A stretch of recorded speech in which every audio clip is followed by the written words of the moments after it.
big shout out sa mga buhaya. Na kahit na ang hihirap na ng iba, linulubog nyo pa sa hirap. Ang mga buhaya nasaan? Andun, nagpunta ng Hong Kong, nagpunta ng Singapore, nagpunta ng USA, nagpunta ng Cebu, nagpunta ng Davao, nag-enjoy. Diba? Pero saan yan ang gagaling? Na mga pinag-i-enjoy nyo. Hindi kayo naaawa sa kapwa nyong mahihirap na dapat yan na mga ini-enjoy nyo kung saan-saan.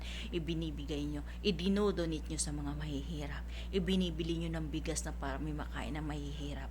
Hindi punta kayo ng ganito, punta kayo porque nagpakaluklok kayo, ando, nagpunta ng Cebu, nagpunta ng Davao, nagpunta ng Singapore, nagpunta nyo ng USA, nagpunta ng Amerika, kung saan-saan, Hong Kong, pero kumusta ang mahihirap?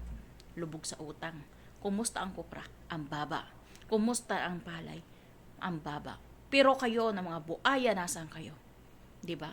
Bakit hindi nyo po subukan maging isang mahirap?